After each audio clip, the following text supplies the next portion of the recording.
વિક્કીભાઈ, તમે જે મહિન્દ્રાની થારનું કામ અમારે ત્યાં કરાવ્યું ટોર્ક ઓટો લિંકમાં, હમ.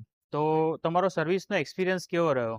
અમારો સર્વિસનો એક્સપિરિયન્સ સાહેબ એકદમ સારો રહ્યો. આ મેં બીજી ગાડી અહીંયા આગળ મેકી 2 મહિનામાં. મારી પહેલાં ઇનોવા પણ મેં આગળ મેકી હતી. અત્યારે આ થાર મેકી. યસ. થારો મારે ક્લચ પે જતી રહી હતી. પછી મેં કંપનીમાં પૂછ્યું. કંપનીમાં મને 28 થી 29 હજારનું એસ્ટિમેટ મળ્યું હતું. 28 થી 29. 28 થી 29 હજારનું. અત્યારે પછી મેં તમારે ત્યાં મેં કે તમારે ત્યાં મને એસ્ટિમેટ સારું મળ્યું, સર્વિસ ચાર્જ સારો મળ્યો અને તમારો પરિચય મને સારો લાગ્યો. એ મને ગમ્યું અને મારી બધી ગાડી છે આ જ આવશે હવે. બરાબર. તો ટોર્ક ઓટો લિંકમાં તમારું ક્લચનું કામ કેટલામાં થયું? મારું 19,000 રૂપિયામાં થઈ ગયું. 19,000 રૂપિયા. 19,000 રૂપિયામાં થઈ ગયું. બધી ગાડી મારી રેગ્યુલર જ આવશે હવે. સરસ. તો અમારા જે વ્યુઅર્સ છે એમને તમે શું કહેવા માંગશો ટોર્ક ઓટો લિંકમાં ગાડી સર્વિસ માટે? કહેવાનો મતલબ એમ છે કે હવે તમારી કોઈ બી ગાડી હોય, કોઈ બી કંપનીની ગાડી હોય, તમે અહીંયા આગળ આવો.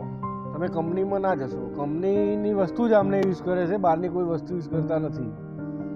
એટલે આપણને આમનો અનુભવ, પરિચય બધું સારું લાગ્યું અને આમની બોલવાની, કસ્ટમરને આખરે પ્રશ્ન કરવા બધી સારું છે એમ. સરસ. તો સાહેબ, થેન્ક યુ સો મચ તમારો ફીડબેક આપવા માટે. Thank you so much. Thank you.